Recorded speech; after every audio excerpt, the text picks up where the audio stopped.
3월 22일 남원교회 주일 예배 드리겠습니다. 찬송가 6장 찬양합니다.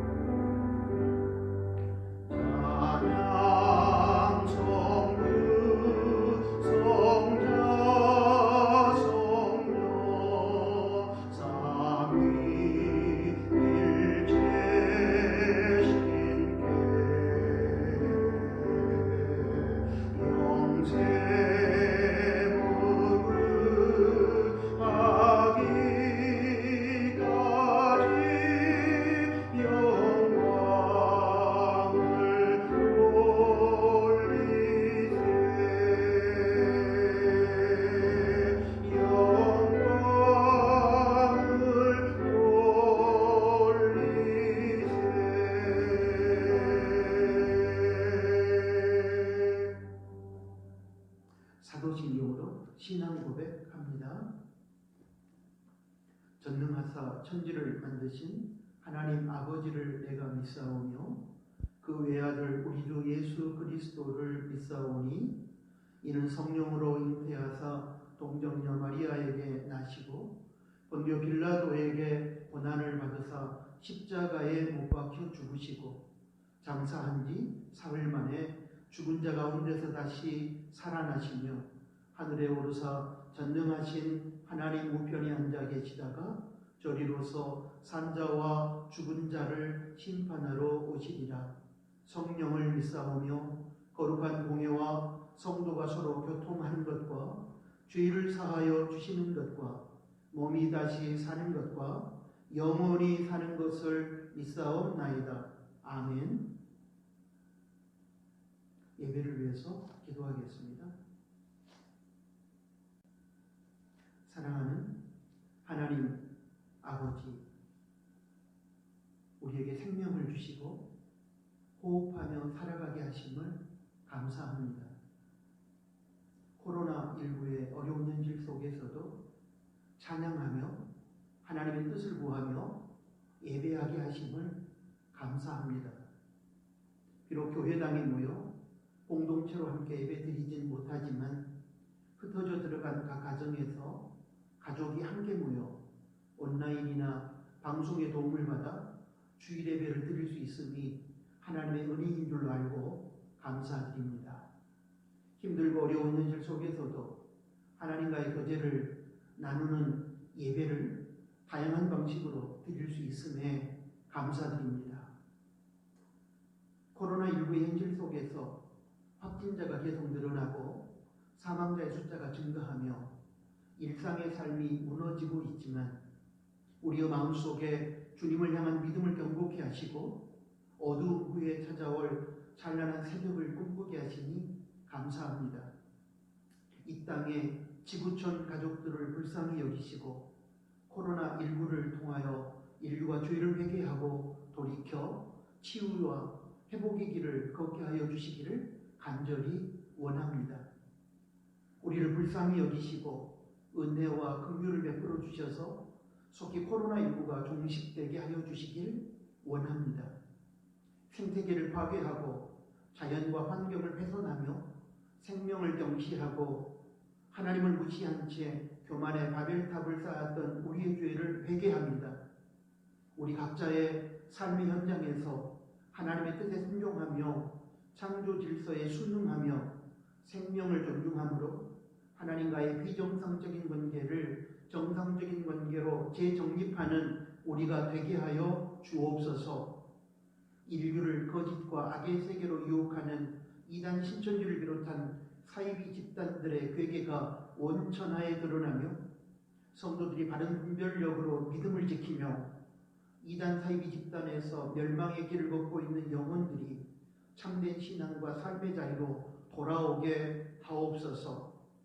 이 땅의 교회와 성도들이 거룩함을 회복하고 바른 신앙의 방향성을 가지고 하나님께서 부여하신 세상의 빛과 소금의 사명을 감당하게 해 주옵소서. 특별히 면역력이 약한 나오미 남도 어르신들과 만성질병을 갖고 있는 성도들의 건강과 안전을 지켜주시고 사랑하는 나누는 가족들의 일상이 무너지지 않게 하여 주시고 어려운 상황 속에서 경건의 훈련을 통한 하나님과 영적 교제가 단절되지 않게 하여 주옵소서.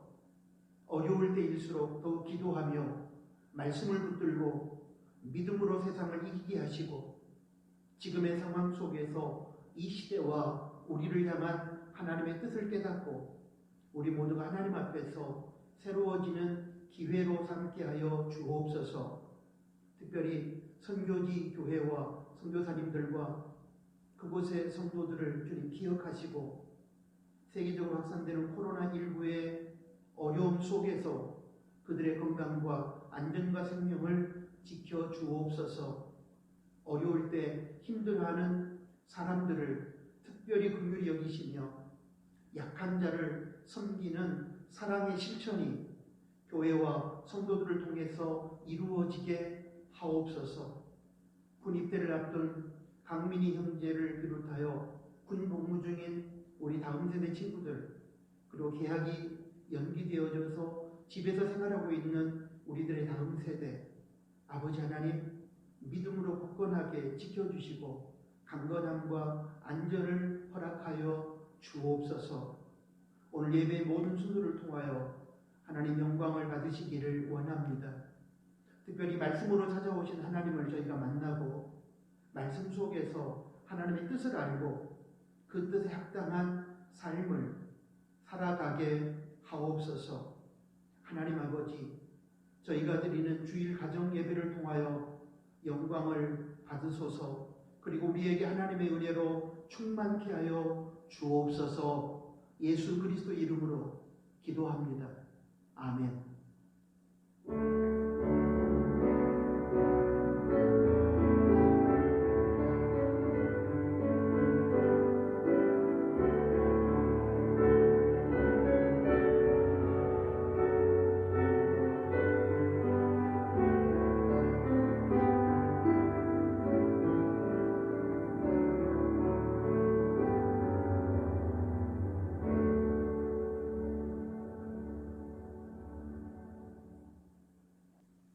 코이노니아를 나누겠습니다.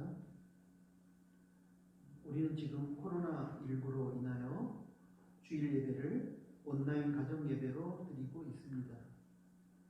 가정에서 온라인 가정 예배로 드리고 있지만 성령과 진리로 예배하시기를 바랍니다.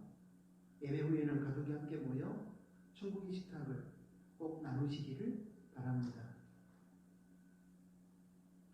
기존 주보 완성본은 홈페이지 자료실 주보 모음방에 있습니다. 참고하십시오. 온라인 가정 예배를 드림으로 인하여 봉헌의 시간을 우리가 갖지 못하고 있습니다.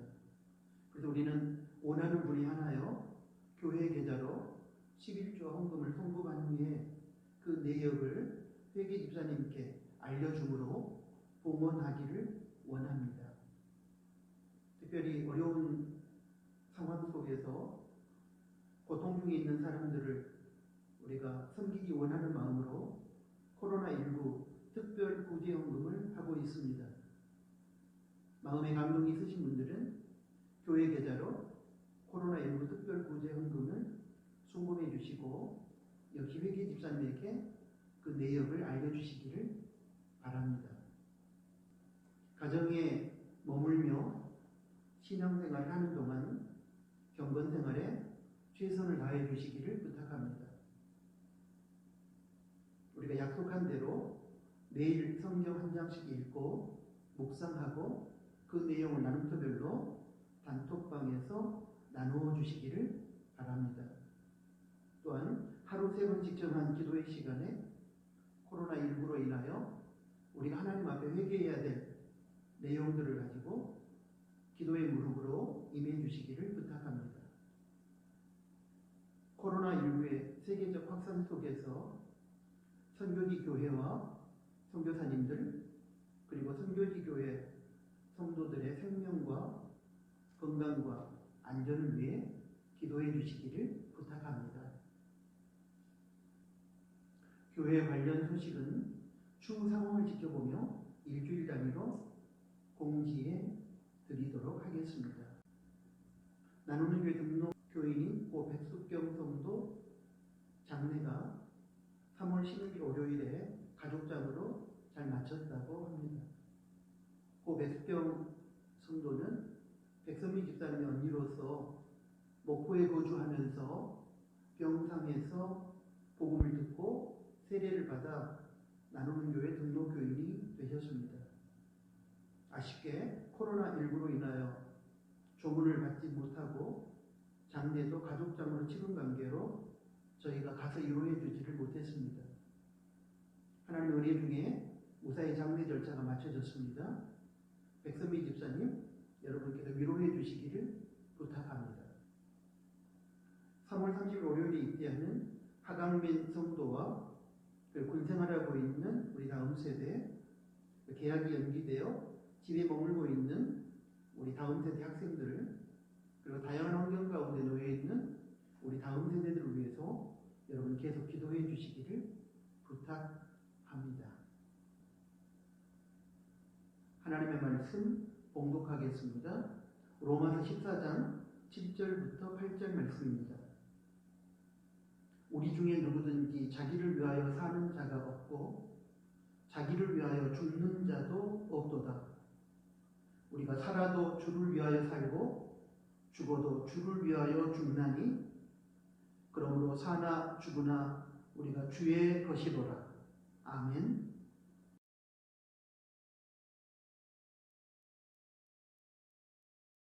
사랑하는 나누는 교회 성도 여러분, 코로나19의 여파로 우리가 함께 모이지 못한 지 4주째입니다.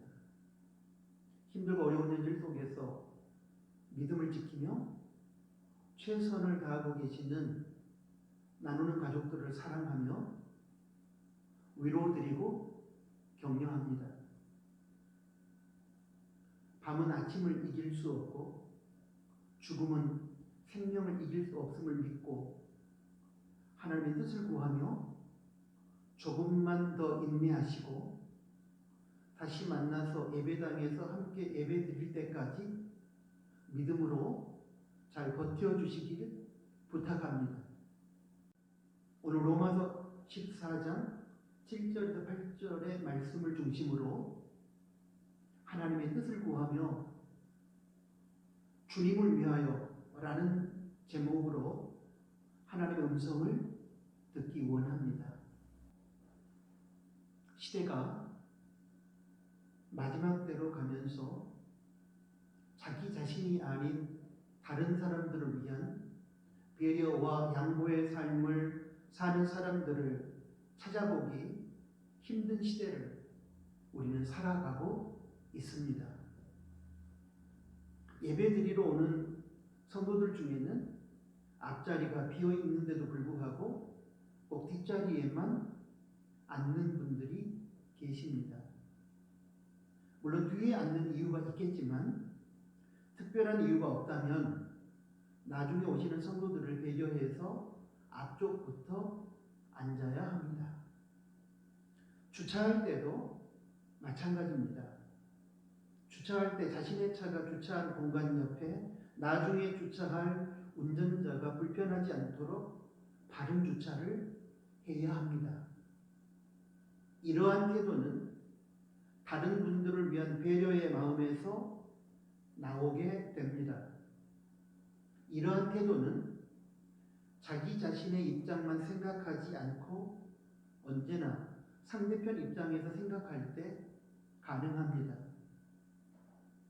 예수님을 믿는 성도들은 이처럼 자신만의 입장과 이익을 내려놓고 상대편의 입장과 이익을 배려하는 태도와 자세를 가지고 삶을 살아야 합니다.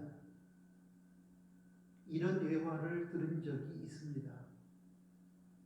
특별히 큰딸을 사랑했던 어떤 아버지가 자기 재산의 절반을 큰딸에게 주고 나머지 절반을 가지고 다른 자녀들이 나누게 했습니다.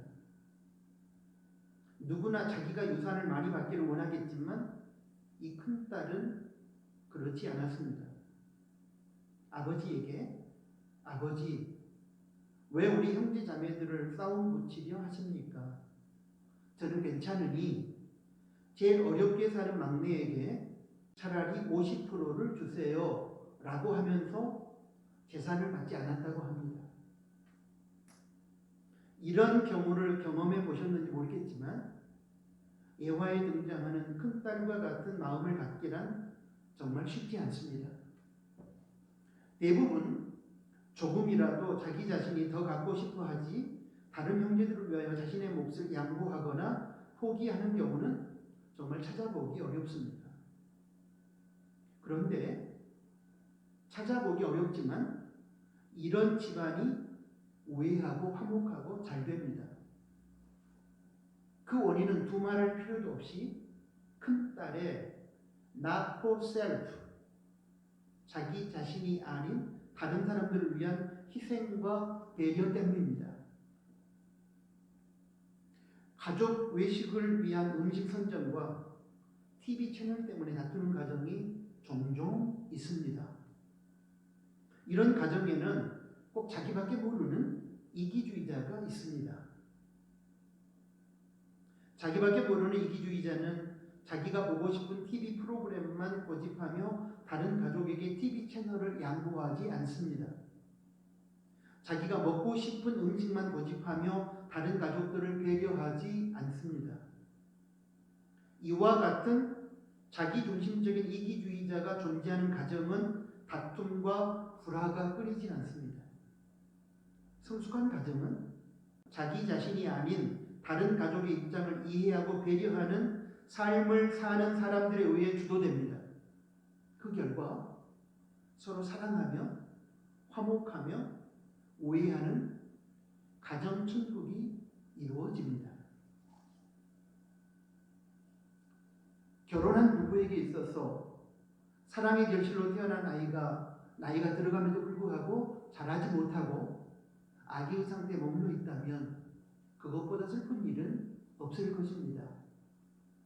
아기로 태어났으면 세월을 따라 건강하게 자라서 어른이 되어야 합니다.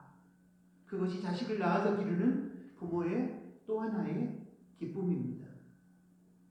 영적인 세계도 마찬가지입니다.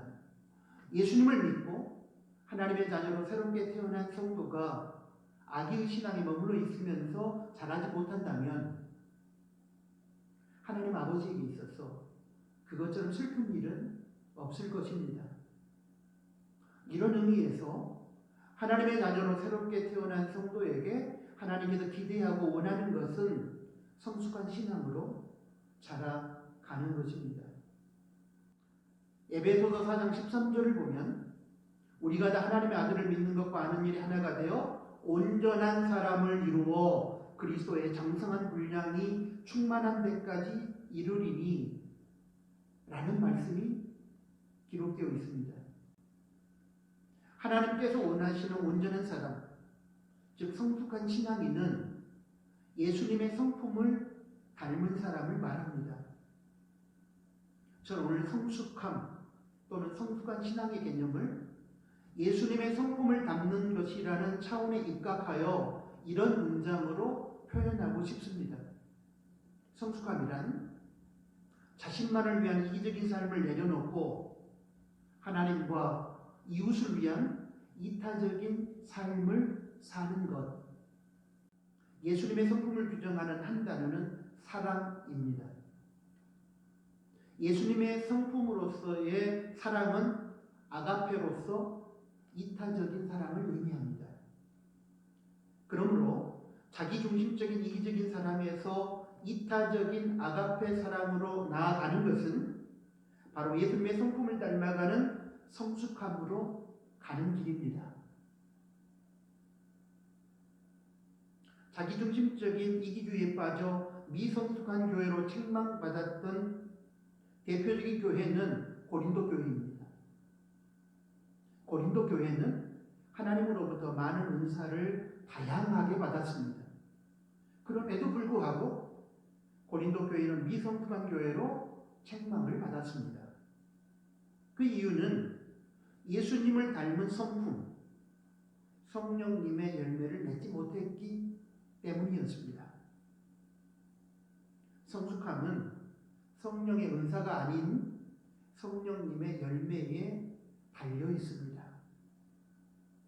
성령님의 열매로 나타나는 예수님의 성품인 아가페 사랑으로 살아가는 사람이 성숙한 성도입니다. 고린도 교회는 성령님의 열매인 사랑, 예수님의 성품인 아가페 사랑이 결여된 자기중심적인 이기적인 사랑에 빠져 있었습니다. 그들은 성령님의 은사를 하나님의 영광과 교회의 덕과 이웃의 유익을 위해 사용하지 않고 자기 자신의 영광과 자랑만을 위해 사용했습니다. 그 결과 타인이 받은 은사를 무시하고 교만에 빠졌고 자기 자랑과 이익에 사로잡혀 타인을 시기하고 질투했으며 다툼과 불화를 유발시켰습니다. 자신밖에 모르는 철저한 자기중심적 이기주의에서 비롯된 미성숙한 신앙으로 인하여 고린도 교회는 다툼과 갈등의 원상이 되고 말았습니다. 그렇다면 작금의 한국교회는 어떻습니까? 성경 속에 고린도 교회를 지배했던 자기중심적인 이기주의에서 비롯된 미성숙함으로 인하여 흔들리고 세상으로부터 욕을 먹으며 하나님의 영광을 가리고 있지는 않습니까? 우리는 지금 코로나19라는 초유의 위기 속에서 고통받고 있습니다. 힘든 현실이지만 그럼에도 불구하고 많은 교훈을 받고 있는 것도 사실입니다.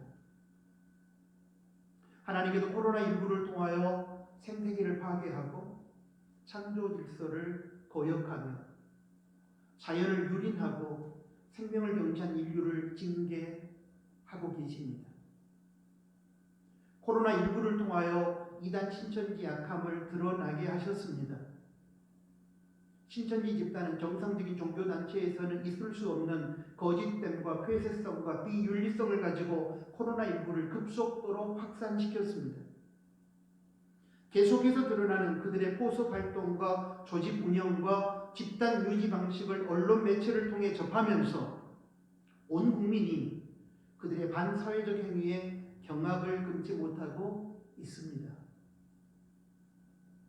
이러한 교훈들 속에서 성숙한 선택과 미성숙한 선택이 가져오는 상이한 결과에 대한 교훈을 또한 받습니다. 방역당국과 방송에서 계속해서 공지하고 있는 내용이지만 이번 코로나19에서 이웃과 자신의 생명과 공동체 안전을 지키기 위해서 꼭 실천해야만 하는 예방 지침들이 있습니다. 전염성이 강하기 때문에 가까운 거리에서의 대화와 손의 접촉을 삼가해야 합니다. 마스크를 꼭 착용하고 외출해야 합니다. 다중이용시설 이용을 삼가하고 단체 활동을 금해야 합니다. 여기는 종교단체 모임을 포함합니다. 자신과 자신이 속한 공동체에서의 사회적 책임을 위한 최소한의 지침입니다. 그런데 이단 신천지는 두말할 것도 없고 PC 게임방이나 정통 기독교 교회에서조차 이 지침을 따르지 않음으로 인하여 많은 확진자를 양산하고 있습니다. 성남의 한 교회의 주일 공동체 예배를 통해서 3월 19일 기준으로 54명의 확진자가 발생했습니다. 이 시점에서 생각해 봅니다.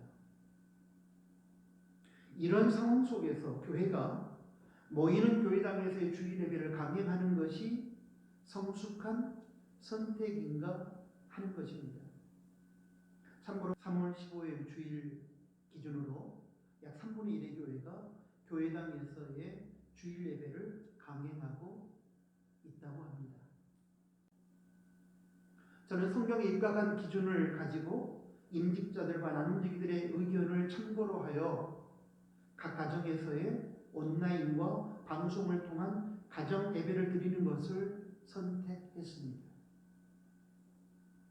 물론 교회당에서 모여 함께 공동체로 예배 드림이 귀하고 소중한 것이지만 전염성이 강한 코로나19라는 특수 상황에서 우리가 이렇게 다양한 방식으로 장소와 환경과 상관없이 예배드리는 모습을 통해서 요한복음 4장 24절에 참된 예배의 정신을 배울 수 있음도 또한 소중하고 귀한 경험이었습니다. 요한복음 4장 24절입니다. 하나님은 영이시니 예배하는 자가 신령과 진정으로 예배할지니라. 어디서 예배를 드리든 예배자의 자세와 태도에 의해 결정된다는 것을 가르치는 메시지를 담고 있습니다. 가정에서 우리가 온라인을 통해서 가정 예배를 드리는 것은 예배 포기가 아닙니다. 국가가 우리의 믿음을 억압하면서 불순한 동기에서 예배 포기를 강요했다면 우리는 순교의 각오로 예배를 지켜야 합니다. 그러나 이번 경우는 그런 상황이 아닙니다. 교회의 사회적 책임인 이웃사랑의 차원에서 타인의 생명과 건강과 안전을 지키기 위하여 교회당에서의 주일 예배를 다른 차원으로 전환하여 드리는 것입니다. 전염 때문에 타인의 생명을 해하고 건강과 안전을 위협할 수 있는 교회당에서의 주일 예배 대신에 흩어지는 교회로서 주일 가정 예배를 통해 하나님께 영광을 돌리며 타인의 생명과 건강과 안전을 지키고자 합니다. 모이는 교회로서 교회당에서의 주일 예배 대신에 흩어지는 교회로서의 각 가정에서의 온라인을 통한 주일 가정 예배를 드리기로 결정할 때 성경적 기준을 따랐습니다.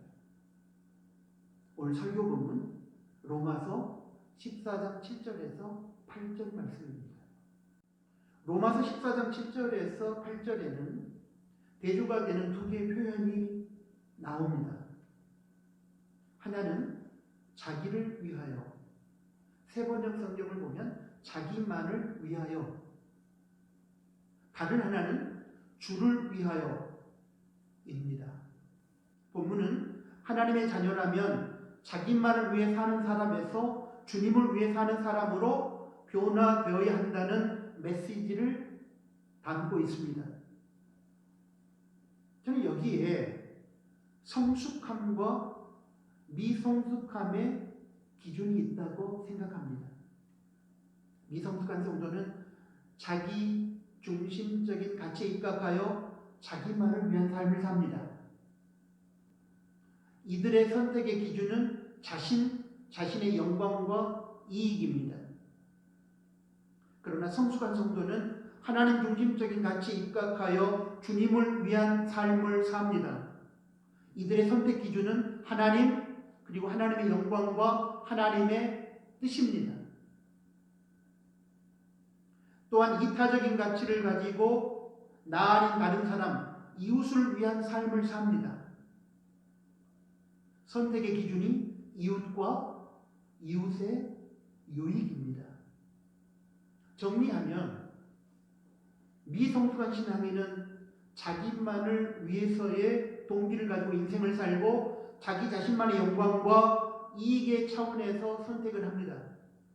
그러나 성숙한 신앙인은 주님을 위한 동기와 이웃을 위한 동기로 인생을 살고 하나님의 영광과 이웃의 유익을 위한 차원에서 선택을 합니다. 주님과 이웃을 위한 삶의 기준을 가지고 그 바탕 위에서 자기 자신을 위한 삶을 사는 성숙한 성도를 통해서 공동체 안에 행복한 천국이 구현됩니다.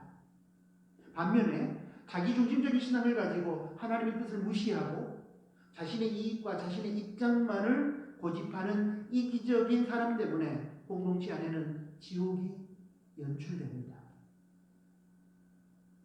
저는 개인적으로 이번 코로나19의 상황 속에서도 교회당에 모여 공동체로 주일 예배를 드리고 싶다는 종교적 열정을 귀하게 여깁니다.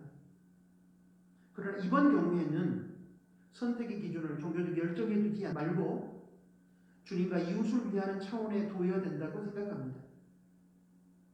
전염성이 강한 코로나19로 인하여 많은 이웃과 자신의 생명이 위협받는 상황 속에서도 하나님의 뜻인 예배를 드리되 이웃과 자신의 생명을 지켜낼 수 있는 각 가정에서의 온라인을 이용한 가정 예배를 드리는 것이 지혜롭고 성숙한 자세라고 생각합니다. 외출 시에 마스크를 쓰는 것, 다중 이용 시설의 이용을 삼가는 것, 근거리에서의 대화와 손 접촉을 자제하는 것 등의 예방 지침을 지키는 것은 걱정 많은 사람의 믿음 없는 행위가 아닙니다. 하나님의 소중한 생명 가치를 존중하며 이웃의 건강과 안전을 지키기 위한 이웃 사랑을 실천하는 성숙한 태도입니다. 이것은 교회가 이웃을 섬기며 공동체를 지켜야 할 사회적 책임입니다. 본문 말씀에서 바울은 자신의 일행 중에는 자신을 위하여 살거나 죽는 자가 없고 오직 주님을 위하여 죽고 사는 자만 있다고 고백하고 있습니다.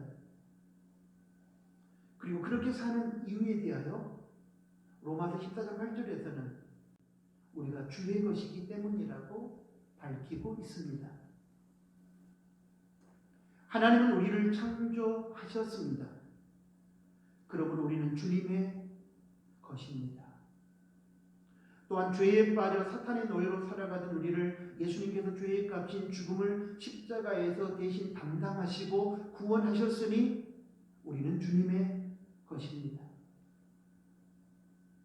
그리고 구원받아 하나님의 자녀가 된 우리의 구체적인 삶의 현장 속에 찾아오시고 우리를 인도하시며 보호하시고 다스리시며 섭리하고 계시니 우리는 주님의 것입니다. 그렇다면 묻고 싶습니다. 우리는 누구를 위하여 살아야 할까요? 당연히 주인이신 주님을 위하여 살아야 합니다. 어떤 기준을 가지고 선택하고 결정해야 할까요? 당연히 주인이신 주님의 영광과 뜻을 기준으로 선택하고 결정해야 합니다.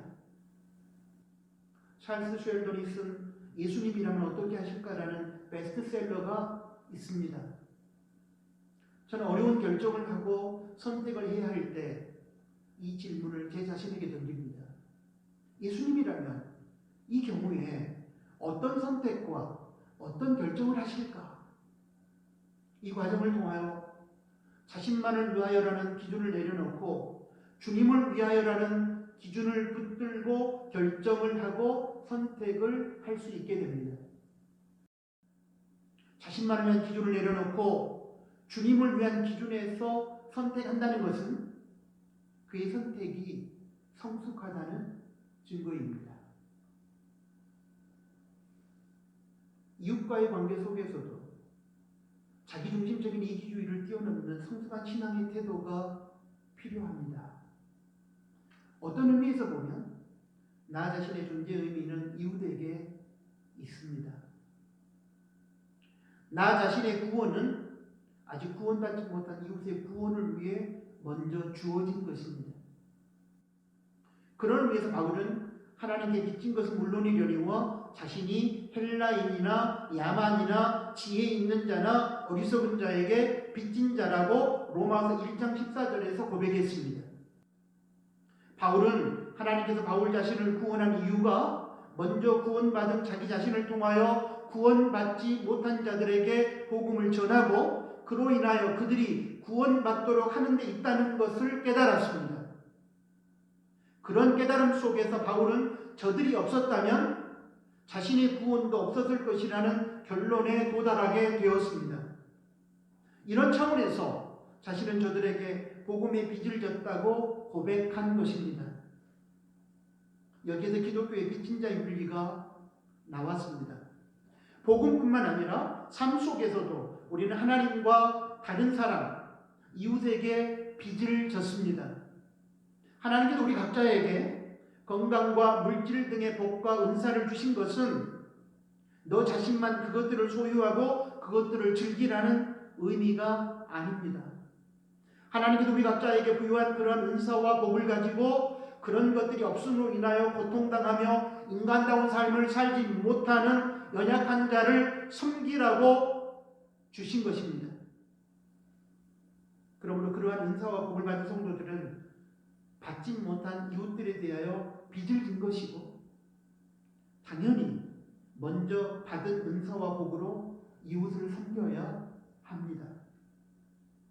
이러한 차원에서 우리는 이웃을 위한 기준 위에서 이웃을 위한 배려와 양보와 섬김과 나눔의 삶을 살아야 합니다.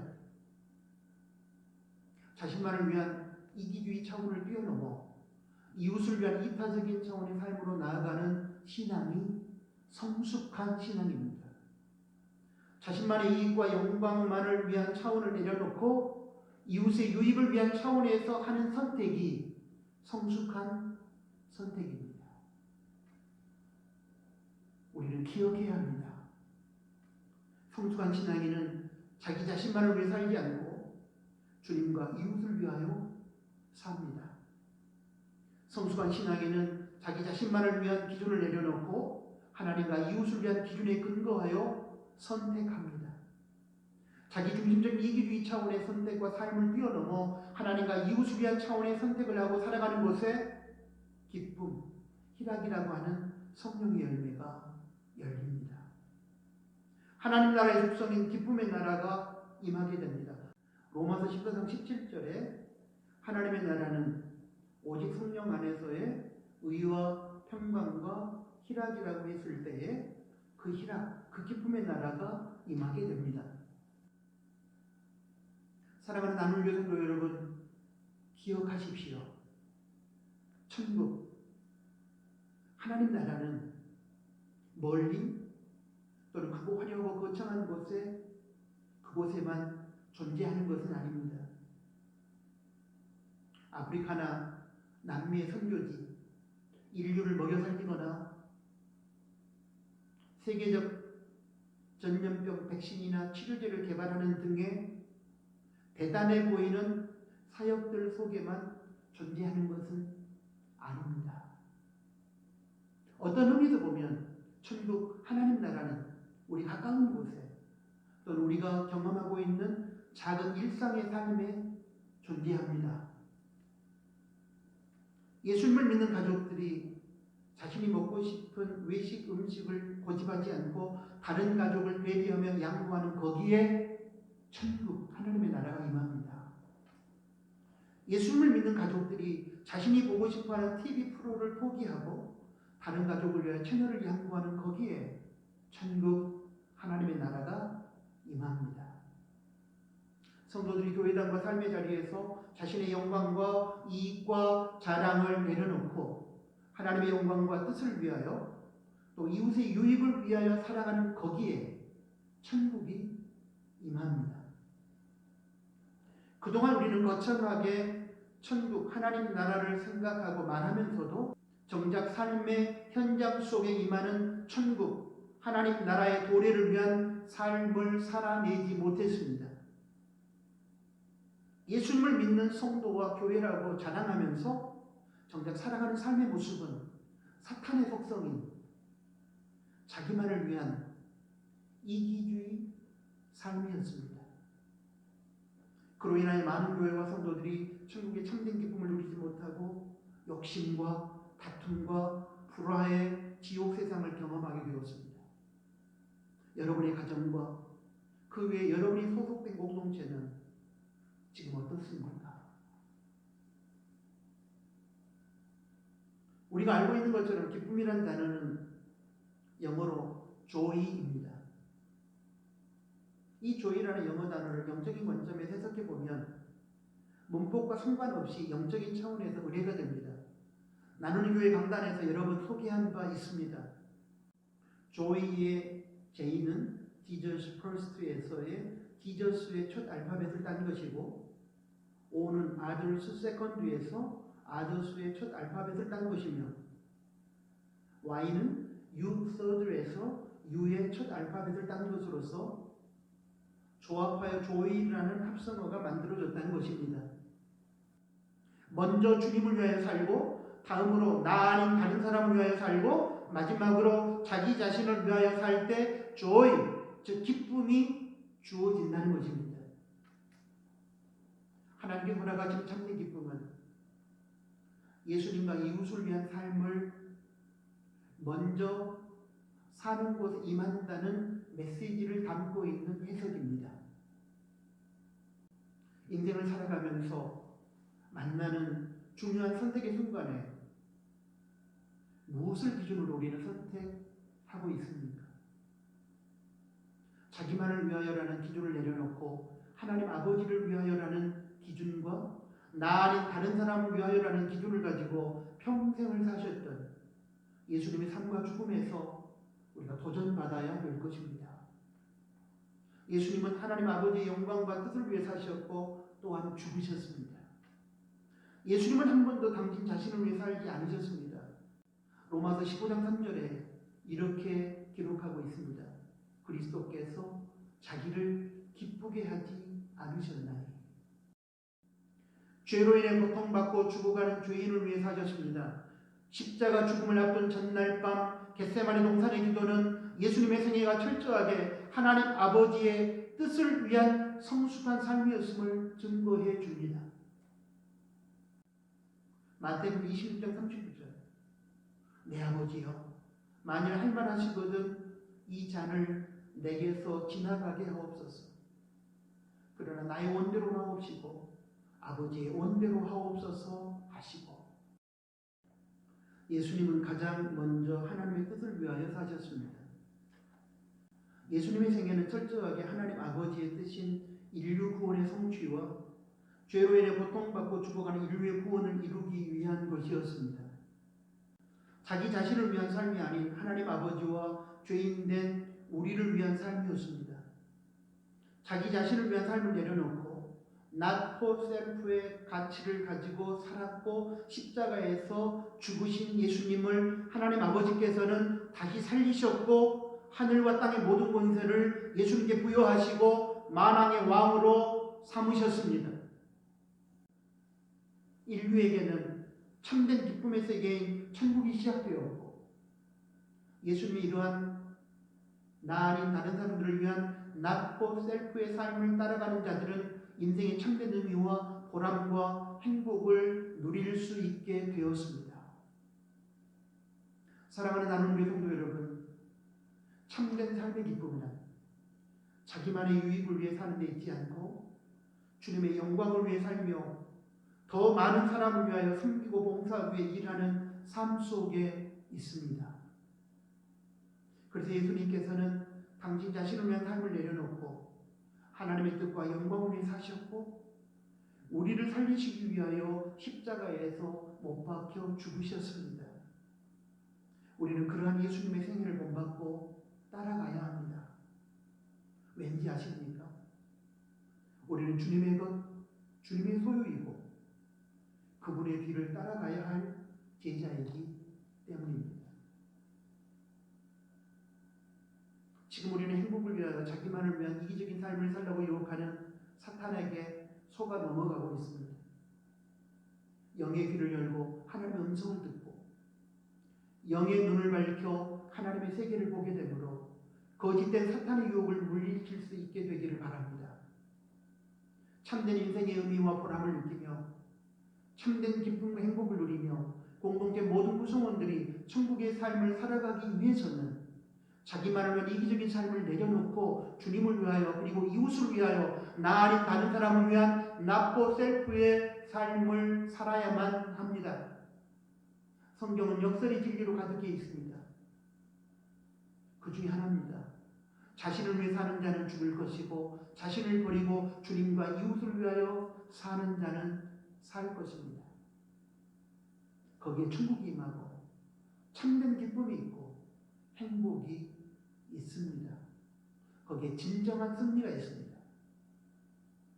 예수님께서는 자신을 위한 삶을 내려놓고 철저하게 하나님 중심의 삶, 죄인된 인류의 구원을 위한 삶을 사셨습니다. 거기 어디에도 당신 자신을 위한 삶은 없었습니다. 바울을 비롯한 제자들은 그런 예수님의 삶과 죽음을 보고 듣고 배우면서 자기 자신들 또한 자기 자신이 아닌 주님과 이웃을 위한 성숙한 신앙의 길로 나아갈 수 있었습니다. 그리고 오늘 신앙의 목적과 방향이 자신의 이기적인 세속적 성공과 출세가 되어버린 다수의 타락한 한국교회와 성도들에게 그들은 강력하게 도전하고 있습니다. 이제는 너희가 신앙을 이용하여 자기 자신의 왕국을 확장하고 자기 영광과 이익을 추구하며 이기적인 세속적 성공과 출세를 꿈꾸었던 자기를 위한 신앙을 내려놓으라고 그들은 강력하게 촉구하고 있습니다. 이제 설교를 마치면서 그들의 고백과 그들의 선언을 다시 한번 읽어드리겠습니다. 로마서 14장 7절에서 8절까지 세 번역 성경입니다. 우리 가운데는 자기만을 위하여 사는 사람도 없고 또 자기만을 위하여 죽는 사람도 없습니다. 우리는 살아도 주님을 위하여 살고 죽어도 주님을 위하여 죽습니다. 그러므로 우리는 살든지 죽든지 주님의 것입니다. 귀 있는 자는 들을지어다. 하나님 말씀입니다. 아멘. 기도하겠습니다. 하나님 아버지, 어려운 시대를 살아가는 저들에게 어떻게 살아가는 것이 참된 기쁨을 누리고 참된 의미와 보람을 느끼며 공동체를 천국으로 만들어갈 수 있는지 저희들이 그 길을 가르쳐 주셔서 감사합니다. 예수를 믿으면서 주님의 뒤를 따라간다고 하면서도 실제로 저희들은 저희 자신의 왕국을 위하여 우리 자신만의 삶을 위하여 우리 자신만을 위하여라는 기준을 가지고 선택하고 결정했습니다.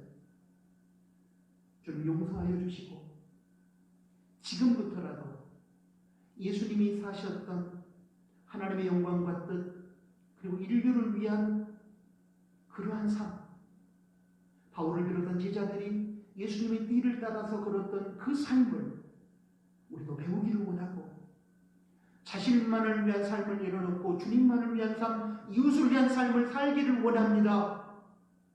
나 자신을 위한 기준을 내려놓고 하나님과 이웃을 위한 기준으로 선택하고 결정하기를 원합니다. 부족하지만 그런 저희들을 성령께서 도와주시고 하나님과 이웃을 위한 기준을 가지고 선택하며 결정하며 주님의 길을 따라가는 저희들을 통하여 이 땅에 하나님의 나라가 확장되게 하여 주옵소서. 예수님의 이름으로 기도합니다. 아멘. 오늘 주신 설교 말씀을 기억하면서 파송의 찬양을 드리겠습니다.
그리스도의 은혜와 하나님 아버지의 크신 사랑하심과 성령의 위로교통 동행하심이 오늘 주신 하나님의 말씀을 듣고 자기만을 위한 이기적인 삶을 내려놓고 주님을 위한 그리고 이웃을 위한 삶의 기준을 가지고 선택하고 결정하고 그렇게 살아가기를 소망하는 사랑하는 나눔의 성도들 머리 위에 이제로부터 영원토록 항상 함께 계실지어다.